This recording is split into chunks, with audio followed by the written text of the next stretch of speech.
The first thing you want to do in Flash is save. Flash has this very annoying habit of quitting unexpectedly. Well, at least it tells you that. It says Flash has unexpectedly quit. It doesn't feel unexpected when you forgot to save for the last hour and now you lost all your work or longer. Flash does have an auto save feature now built into it, so it can save based on an interval you choose. That's new to CS 5.5. Anything older doesn't have that feature built into it. So I can Command S, or I can go under File and I can choose Save. And that comes up, and now I can save it wherever I want to. And now I'm going to save my file. Now, if you have an older version of Flash at home, you will notice that you can save it as 5.5, you can save it as 5, you can even save it all the way down to 4. So if you are running an old version of Flash at home, or have acquired an old version, for the purposes of what we're going to be doing for animation in this course, that is going to work. You can use any of the versions, but some of the things are going to be laid out a little bit different, and some of the tools will operate slightly different. That's just how it goes. So I'm in 5.5, so I'm just going to save it there. And now it's saved. So now I can keep working with this as the night progresses. Working with the tools in Flash is an acquired taste. It is not something that necessarily makes sense until you get used to how it works. I'm going to discourage you from using the pencil tool right now. I'm going to recommend for creating content that we use the paintbrush tool.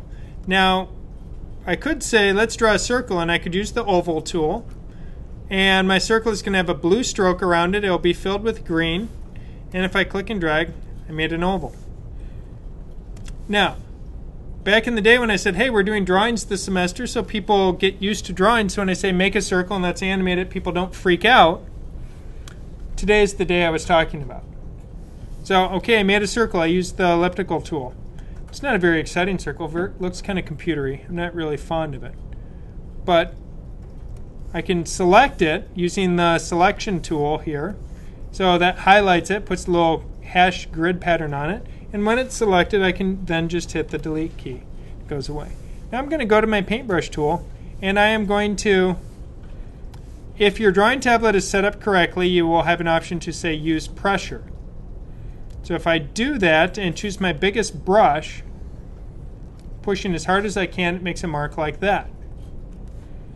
If I press lightly, it makes a mark like this. So my paintbrush is responding to the pressure of how hard I press while I'm drawing. Now, if we look at the paintbrush here, if I look at that stroke pushing as hard as I can, we can see they're about the same size. But if I look close, I'll see that there's no really big brush. I can't get my brush any bigger than that, so I'm kind of limited. And some people then say, well, yeah, the brushes in Flash are really limited in what you can do. I'm going to switch colors here, and I am going to zoom out, and I'm hitting Command minus, Command plus and minus. I could grab the zoom tool, but it never occurs to me to ever do that because I'm so used to using Command plus and Command minus. Now, with the same paintbrush, if we look how big this circle is, when I draw on my monitor, you will see that it makes a mark that big.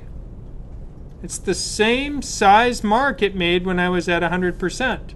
Oh, wait. Where is it? Now, if I zoom in,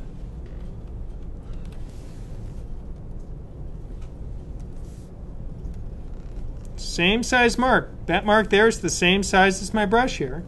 Pushing as hard as I can. Now I'm going to press lightly. And now if I go back to on 100% zoom, you will see that I now made very fine marks. So there's a little bit of variation you can get with your brush, big and small. And if you have pressure, I generally recommend you choose the biggest setting. And then you fine-tune your brush marking with the zoom. Now this is very different than working in, say, Illustrator, where the brush is of a fixed kind of point size or pixel size in relation to. So if you make a 1/4 inch brush, it's a 1/4 inch no matter what your zoom factor is. If you're in Photoshop, its brushes are based on a pixel size. On a high resolution file, a large pixel brush won't be very big, but on a low resolution file, a large pixel brush is going to cover up your whole image in one click.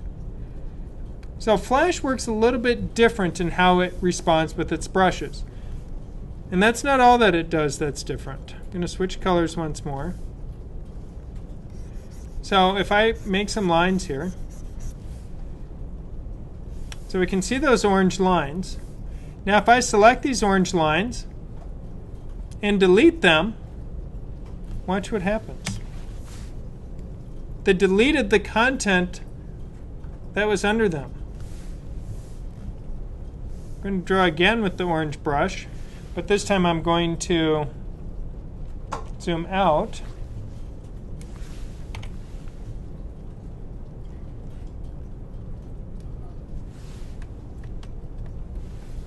And now if I grab my selection arrow and click on this time I'll just move it down, we can see that it effectively erased. Now if I put this here, I can grab the free transform tool, rotate it around, could squish it, stretch it, do whatever I want. Go back to my selection arrow. If I click off this so it's no longer selected, it erased. So this is working similar to Illustrator, that every color I've made here, it's a shape, it's an object. But it's working like Photoshop in that when I'm on one layer, everything affects each other.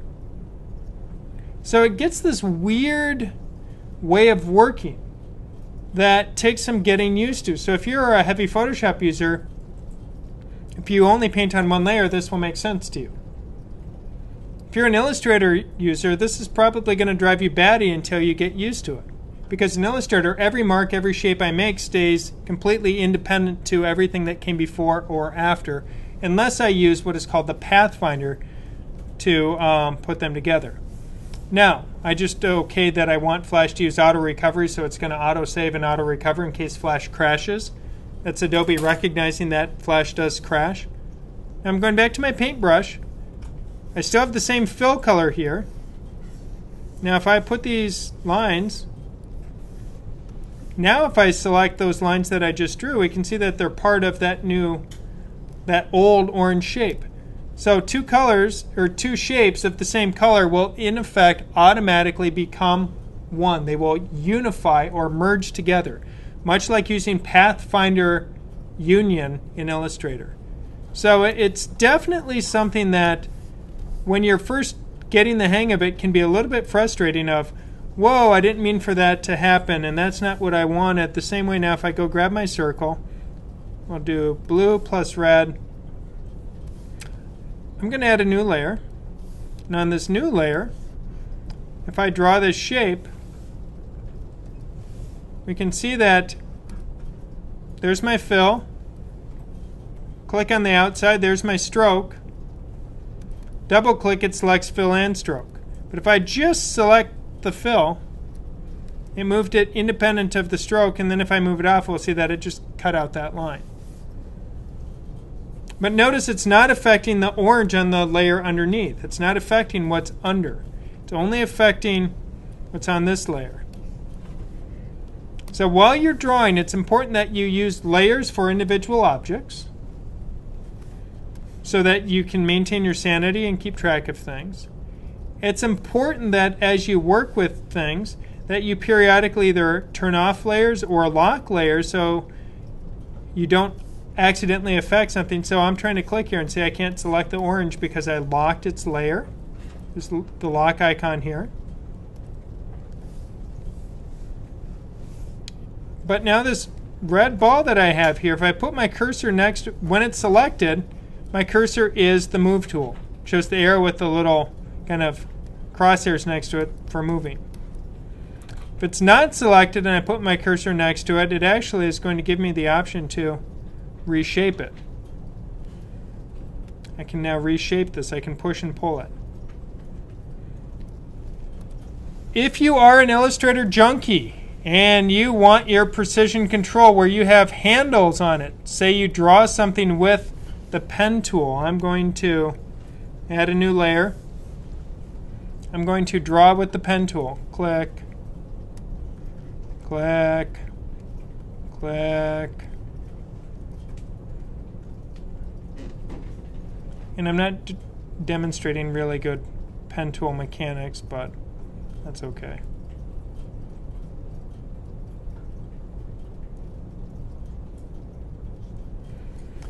So I have all the same pen tools that I have in Illustrator. I have my pen tool, my pen plus, pen minus, convert anchor point tool. So I have all those same things I'm used to in Illustrator.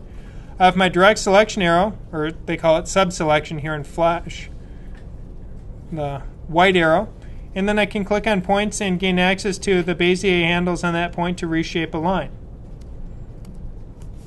So now I have a shape that I've drawn. It has a blue stroke on it. If I go grab my fill tool, I can now fill this with a color and work with it. Again, if I want to move object and fill, double click on the fill until you see the stroke highlight, and you can move both. So it's important to keep that in mind. Now, even if I use the paintbrush tool, use a different color, so no more orange. Let's go green. So if I have this paintbrush tool, this thing that I've drawn here, if I go back and click on it, I'll see that it has all those same points. Just change color so it's easier to see. It has all the same points and handles as if I had drawn it with the pen tool. So it's a shape that I would make the argument that once you grow accustomed to using the tools in Flash, it can actually be faster to sketch out your content here than it would be using Illustrator. And this is, I was an Illustrator junkie. That was my favorite tool. I still like Illustrator way more than Photoshop. But when it comes to making things, I would say Flash trumps Illustrator in a heartbeat. It's just a lot easier to create more expressive, richer content. But it does take some getting used to. If I draw a shape that I've drawn here, let's see if I did it right or not. I'll choose a new fill color. And I'm trying to fill this circle that I drew, and it's not filling. Now I can click this little icon here and it will show my layer as outlines. So I can just see the paths like I would in Illustrator. And I can look at that path. Now I'm going to use the magnifying tool here for a reason and zoom in. And the reason I can't fill that shape is when I drew it, my two ends didn't quite touch. So this shape here is not an enclosed area. So if I try and use the paint bucket, it's not going to work. So sometimes you will draw a shape and you'll be clicking like mad with the paint bucket and frustrated that it won't fill it. And you've skipped just a tiny itty bitty little gap. Fortunately, Flash gives you some options, and you could say close small gaps. Oh, maybe I need medium gaps here. Let's try that. Close the medium gap, and then it's able to close it. So we can see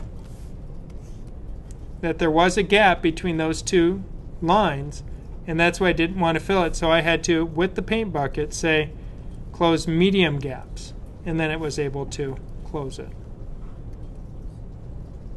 But that didn't show until I got over 1200%. I mean, I knew when I drew it, but often I've done lots of artwork where you sketch it in and you're positive it's closed until you zoom in like 1600%, and at that point you find the one tiny itty bitty gap, or you just change your gap tolerance for the paint bucket and that works too. So you have to do what works or makes sense for you as part of it. So I can draw things. They can all be in separate layers, and we can see all the magic that's occurring here. And working with the tools is something that's going to take a little bit of practice to get comfortable with it, because they do not behave like other programs. It's like Flash, or Photoshop, Illustrator, and freehand for those who remember that old school vector illustration tool. And even Corel Draw, it's got little bits and hints of that. All these different tools got together, gave samples of their DNA, and they put it in the centrifuge and mixed it up, and then they spit out this program called Flash, where it has aspects of all, but it behaves like none. And it does a lot of things really well. It's not perfect, but I would argue no program really is, and each one has its own pros and cons as you work with it. So drawing is going to take some getting used to. Avoid the paintbrush, the pencil tool. Use the paintbrush. Use primitive shapes to bang things out, and you're going to be happy. You can certainly use the eraser tool if you want. And we'll notice the eraser tool only works on the current active layer. It's not affecting my other layers, which are locked, until I unlock them, and now I can start really making a colossal mess out of things. So now that I've really made a mess out of my whole project, I'm probably going to want to do something a little bit different as I set about trying to animate for real. So if I have a layer I don't want, when it's highlighted, I can click on the garbage can down here. It goes away. Click on a layer, garbage can goes away. Now at this point I'm going to hit Command A, which would be probably Edit, Select All. That selects it. Then I can hit Delete. It goes away. And now I have a clean slate, blank layer ready to go. You will notice that my background color is the color of the stage, which happens to be white. Now I'm going to draw something here. Need to get some color to work with. So if we look at this, I've just drawn a circle. It's part on stage, part off stage. I did that for a reason. This is a one-frame movie. Now, as you work with your movie and want to see your animation, you have two options. One, you can hit Return or Enter on the keyboard once you have multiple frames, and that will play your movie. So Enter or Return. You can also go under Control, Test Movie, Test. Next to that, you'll see it says Command Return or Command Enter. On Windows, it would be Control Return or Control Enter. And you hit that, and it pulls up your movie, and you can see the background color. You can see the artwork, and you can see my artwork off stage. So if I want something to appear, I need to make sure it shows up inside my stage area. It's not a good idea to rely on the white of the stage or the color, and I can choose here any color. I could choose green, I could choose black. It's not a good idea to rely on that as a way to color your background. If your Flash movie is loaded into a web browser, the background does not always show, which means the background artwork of the web page it's loaded onto, whether it's a pattern or a color or text, could show through your animation, which can be done to good effect. But if you want a specific color there, make yourself a layer, grab the rectangle tool, choose your color. Pink is the color of the month, so I'm going to choose that. And I drew a box. Now this box I don't want to have a stroke, so I will double click on the stroke. If I click once on the stroke, it shows one piece of it. But if I double click, it chooses all of it, well, except the piece I just moved. Let's get rid of that. If I click on this pink, the easiest way to make this exactly the size of my project is to enter in an X of 0, a Y of 0. The width of my project I happen to know is 550 pixels, so I will type in 550, and I know that my height is 400. And I know that because if I click off any artwork, I'll see that The size of my movie is 550 by 400. If I want a different proportion, if I want to make my project widescreen, if I want to make it bigger, I change the numbers here. You can also see it's going to play at 24 frames per second, which is standard for an animation project. If you're building interactive games, it's not uncommon to set the frame rate at 60 or even 120 to get smoother gameplay action. It makes Flash refresh a little bit faster. For animation, if you figure it takes 1.2 million drawings to make an 80-minute movie at 24 frames per second, if you up it to 120, you can start to think just how long it would be if you were making a thing. So I would discourage you from setting it higher than 24 for an animated project. So we can see now the pink here. So I remember that is my background. If I double click on the layer name, I can now change it. I'm going to change my layer name to background. And I'm going to change my artwork name to circle. Now we can see that my circle is behind it, and that's easy to fix by taking the layers and just dragging them, and it moves it. I'm going to lock the background layer as a good measure so I don't accidentally draw on it or do anything to it. And now I'm ready to start working on this project, which we can see has a pink background. I have my purple circle, and it's ready for me to start animating. To begin the animation, currently I have one frame. There's going to be a couple keyboard commands I'm going to ask you to memorize. And the first of which is F5. And what F5 does is that adds a frame. So if I hit F5 on the keyboard, it added an extra frame to it. So now I have a 2-frame movie clip. Or I mean a 2-frame movie. Frame 1, frame 2. This red bar here is my playback head, and I can scrub it to see it, and currently there's no change, so nothing's happening. If I want to have this sit for 3 frames, okay, I hit it a few too many times. So now 4 frames long, nothing's happening. Now what I'm going to do is hit not F5, because F5 inserts a frame. The frame is just a continuation of what was there before. This is the key distinction. We have frames, then we will have keyframes. Keyframes are places where the artwork changes.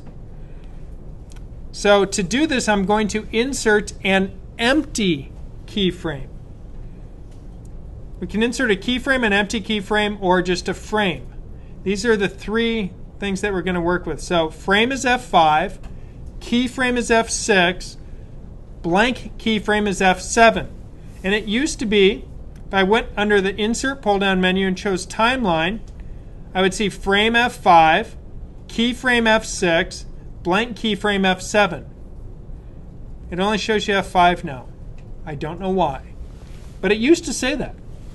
Way back in like Flash 3 or 4. And this is now Flash 11, just to give you, a sense of versioning. It says 5.5, but it's Flash 11. So frame is F5, keyframe is F6, blank keyframe is F7. So we're going to do a blank keyframe here. Oh, I guess I'll just choose it off of that. And now if I look at my timeline, we'll see that it put in a frame, has a hollow circle indicating there's no content there yet. So with that, I am going to grab my paintbrush, and I'm going to go find my purple color. I think it was about like that, purplish blue, and draw my circle. Okay, so it's going to change from purple to blue. We're doing blue now, just because we are. So now I have that. Now, if I hit F7 again, I could draw. F7, draw. Now, the problem that's happening here is I'm drawing blind. I have no idea what it looks like before, and I could go back and kind of look, But while I'm drawing, it's hard to see. And if I was drawing something more complex than a circle, it'd be a nightmare trying to get everything to line up. But fortunately, Flash has integrated a traditional animator's tool called onionskinning. Original hand-drawn animation was drawn on tracing paper to build up the animation, and each frame of the animation then allowed you to see through to previous frames so you could figure out where to draw your current frame. The tracing paper had a translucent quality much like the skin of an onion, hence the name onion skinning. So when I look at this, down at the very bottom in my Flash user interface, there's a tiny little icon here called onion skinning. It's really small down at the bottom. Now, if you don't remember which icon, you wait for the tooltip to come up and help you. So if I put it over here, nope, that's loop. Here, onion skin, no, I don't want that. Just plain old onion skin right here, that tiny little 2 squares. I click on that, and I can even say show me more frames while I'm working, and we can see there's my animation. So now while I draw my next circle, I can move it. I can hit F7 again. I can draw my circle. F7, draw the circle. But it's much easier to figure out the timing, placement, and shape of the animation if you can see what's happening previously.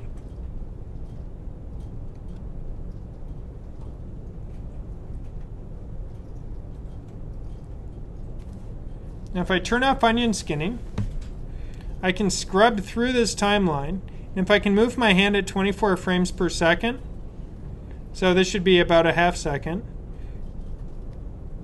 If I can do that, I could get a sense of the animation. And traditional animators would put a piece of paper between each finger on their hand, and then they would roll their fingers, which would create the same kind of visual looping that we see here to allow you to flipbook style see the animation developing. Now if I want to play this, I can hit return or enter on the keyboard, and it plays. If I want to test my movie, it's Command or Control Enter or return, and we can see it plays. Now if this is happening too fast, that means I'm moving too much per frame. Animation is change over time. The faster you change or more you change from one frame to the next, the faster the movement will appear. So if I want this to now slow down, if I turn back on onion skinning, and if I hit F7,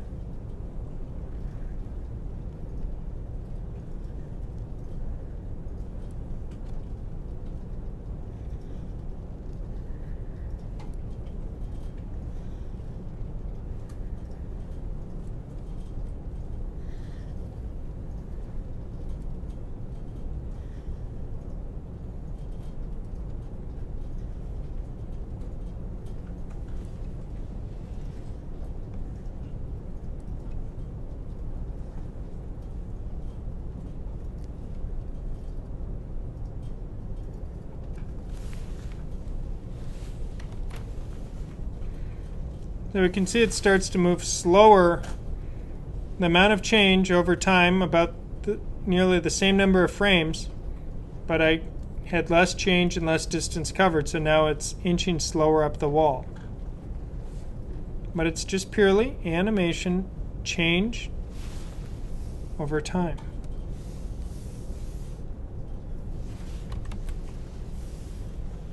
Now that I have my basic first stage of my animation done, I'm going to animate something else. To do that, I'm going to add a new layer. Going to give it a name. It's useful, I think, to name your layer so you can see what's going on. I'm going to lock the circle layer. And now I want something to start once this hits the wall over here. That's where I want it to start, so I click at that point. Going back to an earlier question of how do I start animating in the middle? Well, it's not quite the middle, but it's not at the beginning either. So I click at this point, and I can just hit F7. I now have an empty keyframe. I'm going to choose a new color, and at this point I can draw a shape. Except that that really isn't the right shape for the name of the layer, so I will now draw something different.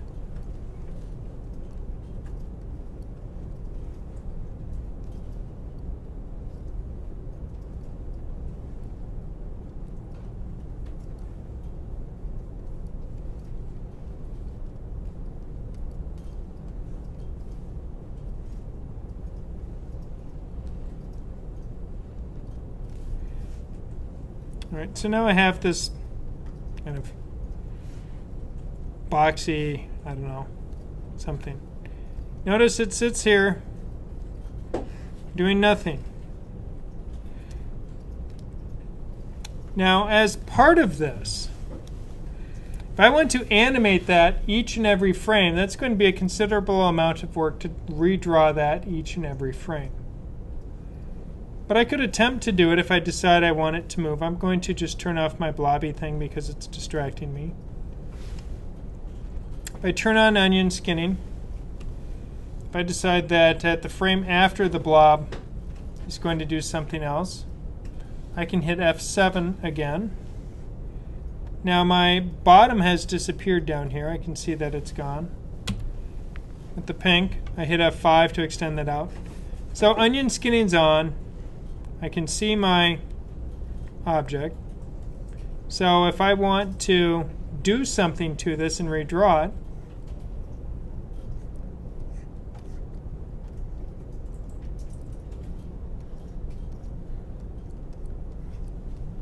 it's going to kind of be a little robot head sort of thing. And if I wanted to redraw that again, F7.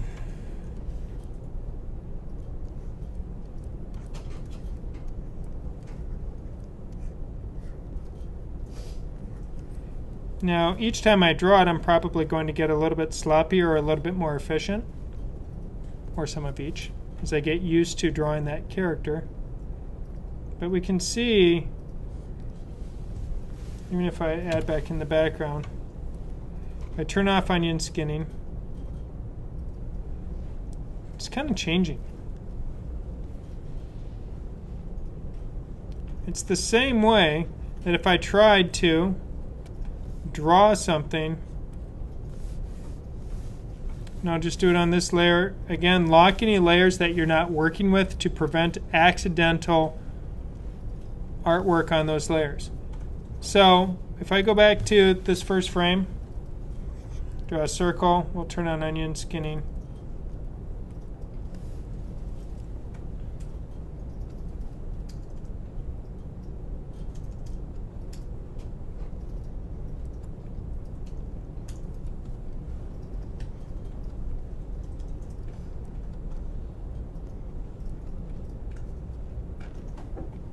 Now I'm actually making more of an effort this time to be reasonably accurate with my drawing.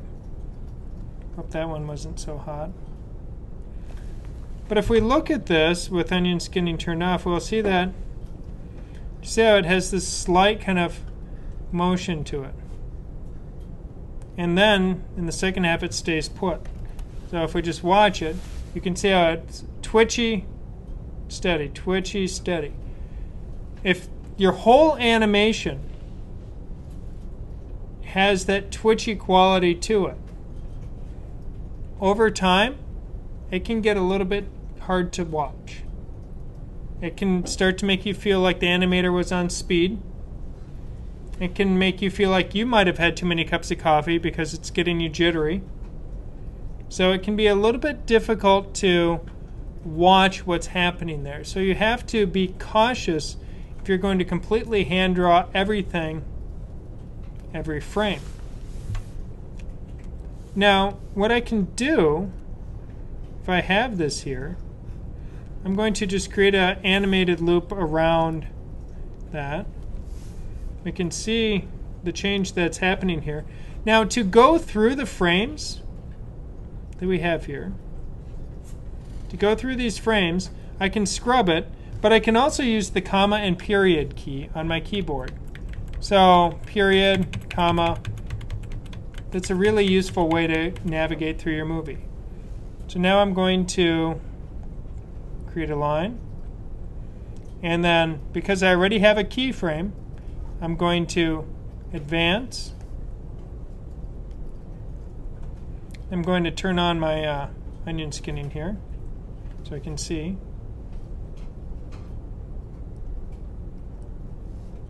And I think I need to turn off the background so I can see that a little bit easier.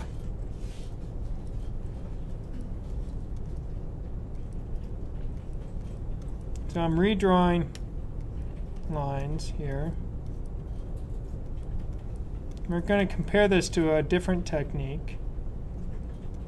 So I'm not adding new keyframes because the keyframes, whoops, I forgot to continue that on, are already there. But instead I'm purely cycling through the keyframes. So if I turn off onion skinnings and scrub, you can see how even those lines are a little bit twitchy as they go through. I'm going to put in a frame or two of empty.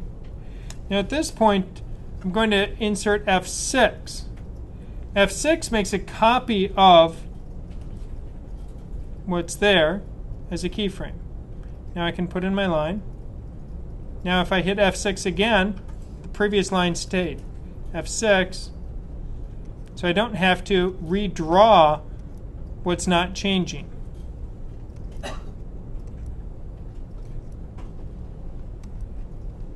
Which, the advantage of doing this right now, I can't remember, did I? I did draw, okay. Is now I can put those lines in. So we can see how it doesn't have the twitchy, redrawn each and every frame, shaky line. So I don't have the shaky line. I used what was there and added to it. This is useful when you're kind of growing or constructing things, or you have objects that aren't going to change. You want part of it to stay the same. Say you were drawing a tree that was leafing out. Once the tree's in place, then you can start drawing the leaves. But once you've drawn a leaf, you don't need to redraw it again. You just draw the new one. So it's a very different quality. If we play our movie, we'll see the shaky line versus the non-shaky line.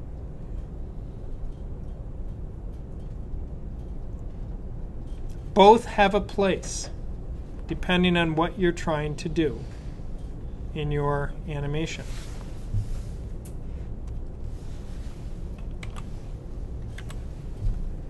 When you're working with Flash, what really allowed Flash to develop into what it is not the fact that I can do hand-drawn, in effect, kind of digital flipbook animation where I have a drawing occurring per frame. I can layer it so it's a little more flexible, but really hand-drawing each frame does not give me a lot of use in terms of recyclability. So I'm going to go to this robot face here that I made, select him, so he's selected, and I'm just going to copy that so I can recycle it. I'm going to add a new layer, and see this was sunburst.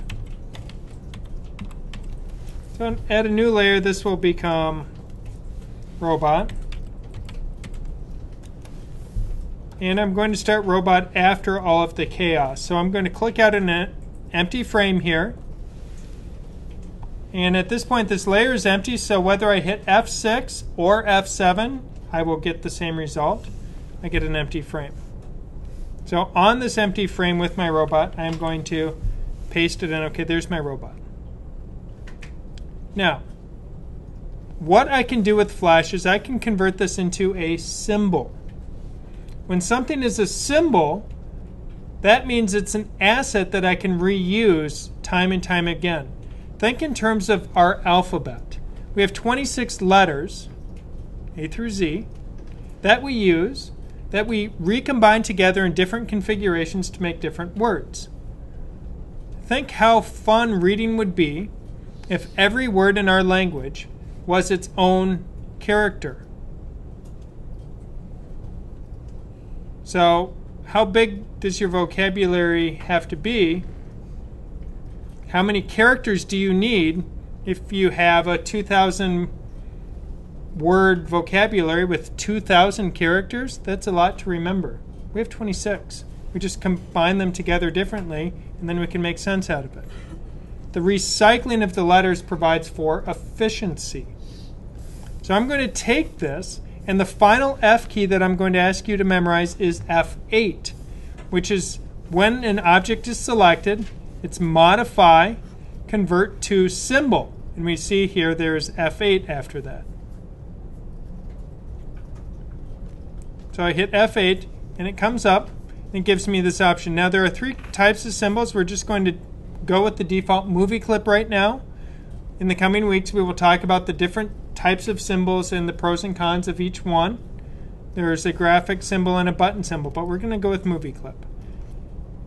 Convention on naming the symbol is to begin with an uppercase. You're not allowed to begin with a number. You have to begin with letters.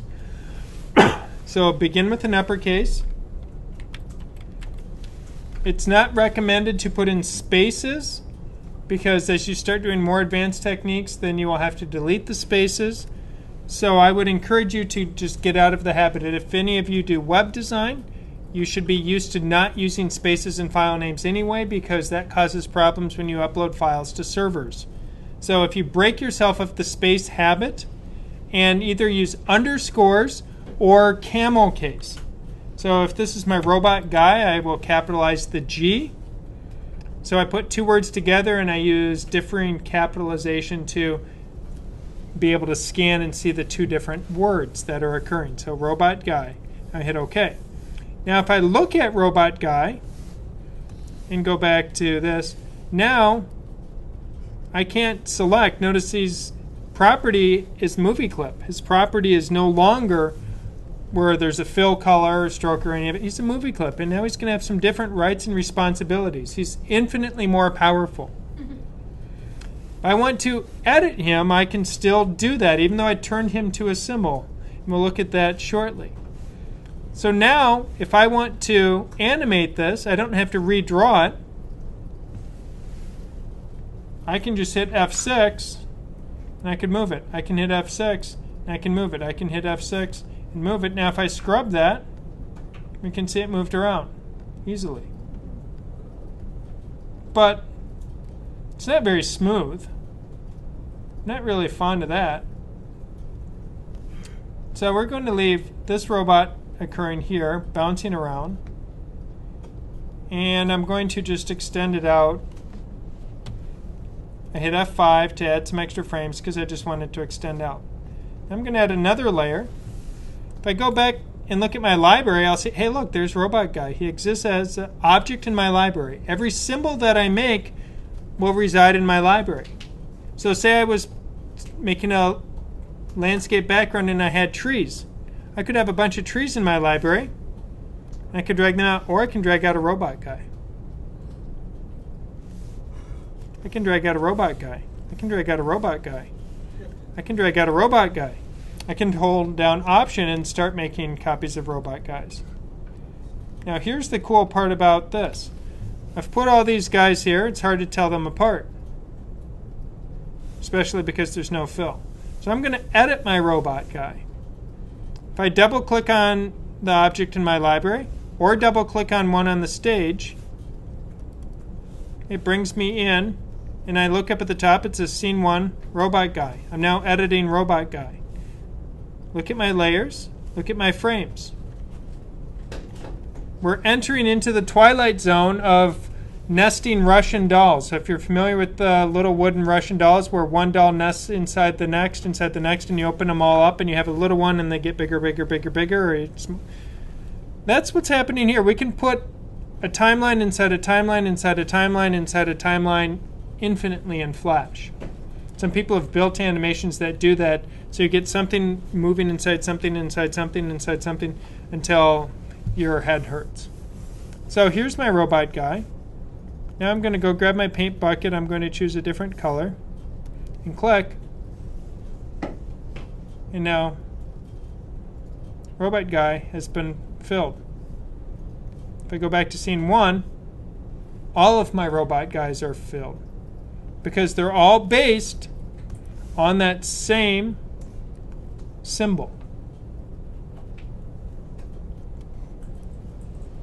Now a question came up in a previous session about, can I make these different? And the answer is yes, because they're movie clips and they have properties. X and Y, we can see they all have different X's and Y's. But if I grab the free transform tool, I can rotate it. I can click on the object. I can scale it. Bigger, smaller. Flip it. I can even change its position in terms of Z space.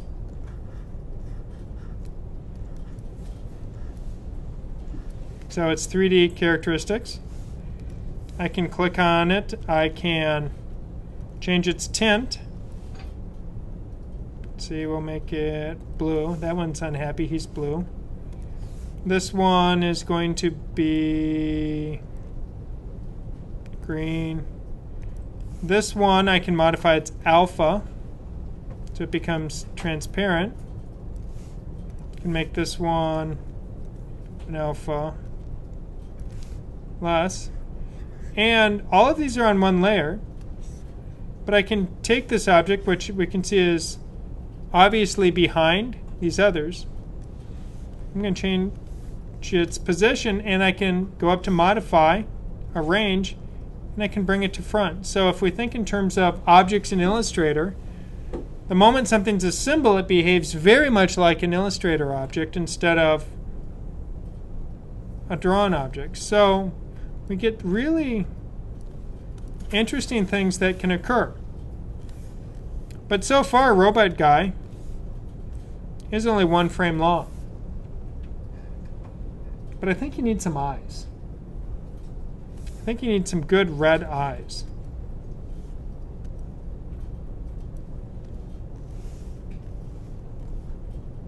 But I'm going to draw the eyes in their own layer.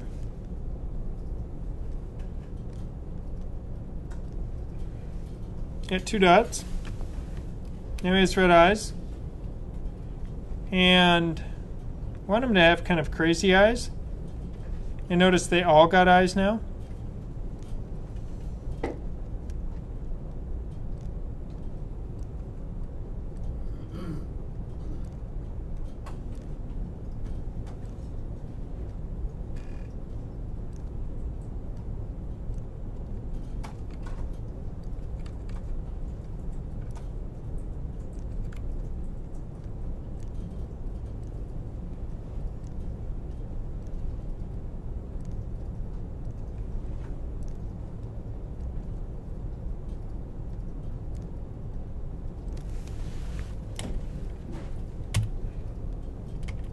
So I'm hitting return or enter to play this to see the eyes moving.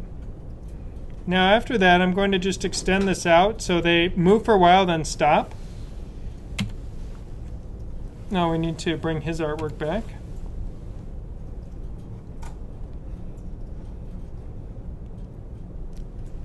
So I made the eyes animate. I could even go through and decide I am going to fill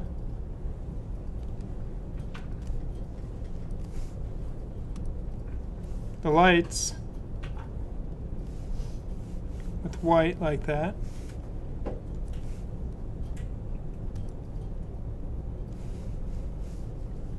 Now in this new layer, when his eyes stop moving, at that point I'm going to add some action lines.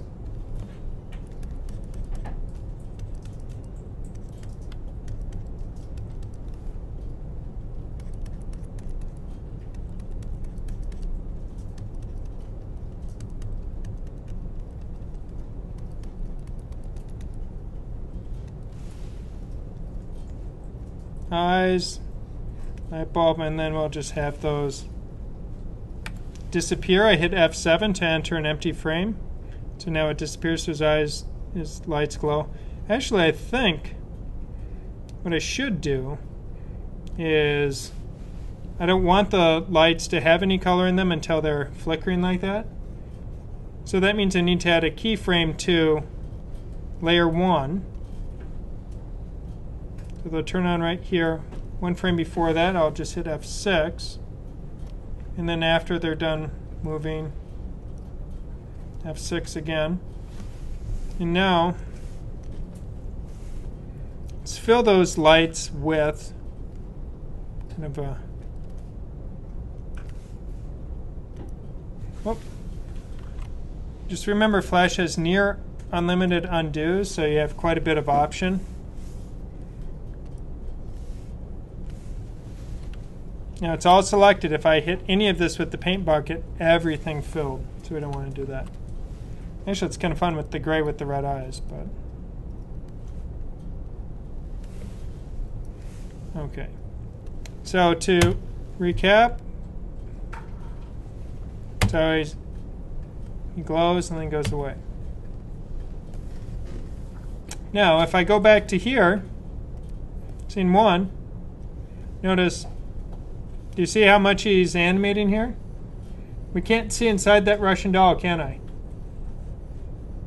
So to see inside, to see what's going on, what I need to do to see the second timeline animate, that's when I need to test my movie. Control, test movie, test. And we can see they're all doing it at the same time. Now, one final thing that we can do with this, I'm going to add a new layer and start further out. So it works. I'm going to stick robot guy on the stage here. Start him in the middle. What I can do, besides having to move it manually frame by frame, I can right-click on him and choose Create Motion Tween. And now, if I was at frame 1, it would have added 1 second of animation, or 24 frames, but it didn't, because I'm not at frame 1. So I'm going to extend this out, and I'll hit F5 to do that.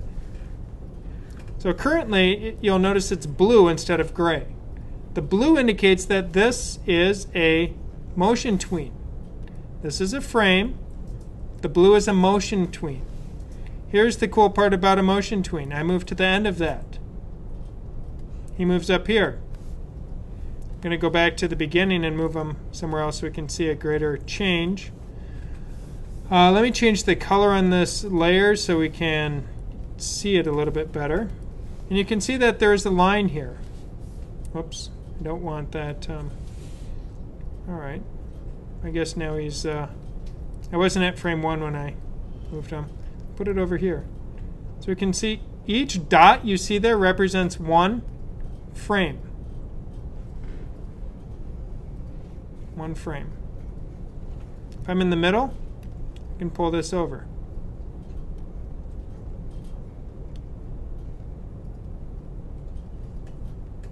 Now, if I pull him over, it's inserting keyframes, those little diamonds. But if I go into my path here, I can actually adjust it. I now am animating on a curved path. And all I did is put my cursor by it and pull it. It really is that easy. That's a new feature they added in CS5, I believe. 4 or 5. Can't remember. I think it's, no, CS4 they added it where we have the new motion tween. And that's where we get this path. What I can also do is select this whole path. I can just move my whole animation. That moved every one of those frames to a new place. So it moved that path. And if I decide that that's not the kind of animation I want. I can adjust it using my transform. Notice I'm not selecting my artwork. I'm selecting the path itself. So if I want it to occur mostly in a flat plane. So if you've ever animated in Flash before and tried to adjust the path in older versions, it was a lot of effort and time. And this is a very quick way of doing it. So we will be using motion tweens and symbols extensively in the coming weeks. So it's important that you build your artwork with that in mind. As you're building your artwork, if you're unsure of how to begin, if you're unsure of how to make symbols, one object per layer, one character per layer. That's going to make it much easier for you. And then try and convert things to symbols. If you don't get symbols that you like, we can easily undo that and recombine them. That's fine. One object per layer. Okay. Finally, audio. So I went and downloaded some audio off American Music Company, and I'm going to bring it in. Audio is a product or property of a frame. It's recommended audio gets its own layer. So I'm going to add a new layer. The music I want is Captain Courageous. So I already know that because I've downloaded it. So I made a new layer. I'll call it Captain. If I click on that frame, we will see that sound is a property of that frame. I click under it, none, because I have no sounds in my library. So I have to bring the sound into my library. I do that by selecting File, Import, and I recommend you choose Import to Library for your audio. When we bring Photoshop and Illustrator artwork into Flash, which we'll do next class, we will use Import to Stage or Library, depending on what we're trying to do. Import to Library. Now I'm going to go find my music. Now this is the default track that I downloaded from American Music Company. I did it as a WAV, so it's higher quality, not an MP3, and we will let Flash make the final MP3 for us. Now I can hit Open, and I'm getting an error message that says one or more files were not imported because there were problems reading them. The thing to keep in mind is some audio you find will not be at CD quality. It will be better. The track I downloaded of Captain Courageous is at 44.1 kilohertz, but 32-bit float. Flash wants 16-bit audio, not 32-bit float. So I used Audacity to very quickly knock it down in size. So you can take the sound and very quickly open it up in Audacity. If I look at Captain Courageous and it opens up, we'll see that it's 44,100 kilohertz, 32-bit float. So at that point, we need to change it to a new option. So if I click under this arrow right next to the name in Audacity. Now in Audition, I could open it up in Audition, save as, change the sample rate to 16, and that would work. In Audacity, I click up here under the track name, and I choose Set Rate, and set sample format from 32-bit float down to 16. Once I've done that, then I can export this, and it will export it in the correct format. So I've already done that, and I'll choose Save As. I'm sorry, not Save As. Import to Library. And this is my corrected audio track that it liked. And there it is in my library. There's Captain Courageous. We can listen. Always a good song. Gotta love Captain. If I go back here to Properties, go to my audio layer with the Captain. I can click here now. Instead of saying None, it shows me a file. Click under Captain. We can see the waveform appeared here. Now if you look, I'm scrubbing this. I can see the waveform, but I can't hear it. Now my project, to get a sense of it, I can see is 3.3 seconds long. This is a 15-second Captain Courageous track that I downloaded. So I'm not getting the fullness of it. Now there's something else that's going to happen with this, which is if I hit play, it's going to play. Even though it stopped animating, the sound is playing out in its entirety. So I had to listen to all 15 seconds. So that's a problem. But if I play my Swift, which automatically loops, it's going to get even worse. And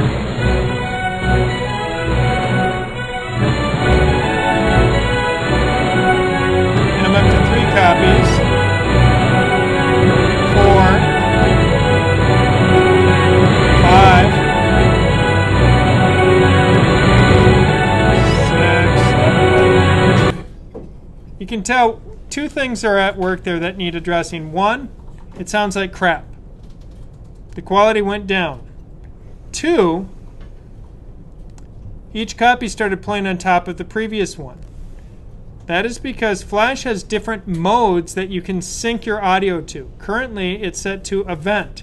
The event is the keyframe event. If I enter this keyframe, it starts playing that sound. Every time the movie loops through, it gets to the end, goes back to the beginning, enters that frame, starts a new copy, starts a new copy, starts a new copy. That's a problem. So when you're building your project, you probably don't want to do it that way. Second, it's hard to go, am I animating at the right time if I can't hear it? In general, when you are doing animation to audio, you change your sync mode from event to stream. When you set it to stream, so you can actually, if you can scrub it 24 frames per second, it will play back properly.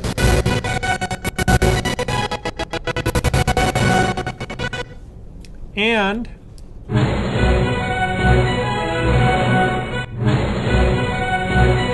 when it starts over, it starts over. It doesn't start a new copy. So one problem solved. The other problem is the quality is crap. So we just need to fix that. And that is accomplished by going to our publish settings.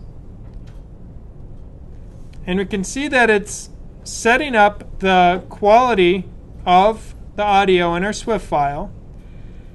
Streaming audio, we just set our audio to stream. The streaming audio is set at MP3, which is good because we want it to compress it.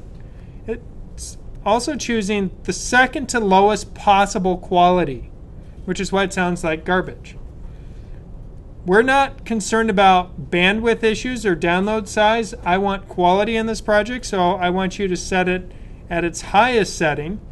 I also want you to not convert your stereo to mono. If you have stereo audio, let's hear it left and right speaker. Let's hear it sound good. So uncheck that box. Converting it to mono will make the audio portion of your file half as big because you've got rid of effectively half the audio information.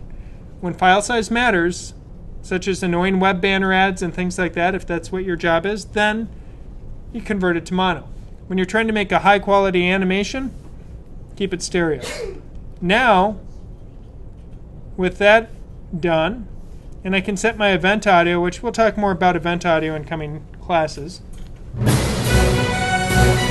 it sounds as good as the original. It has a crisp, clean sound. It doesn't sound like I'm talking through a dish towel into a tin can. So that's the basics of bringing audio into Flash. File, import to library, click on the frame where you want it, go to the sound property for the frame and choose your sound off your list. You can also see why it will be important to make sure you name your files decently so you have some sense of what they are when you're trying to choose them off a list. And if I want to get rid of the sound, I go to none, sound goes away. That's it.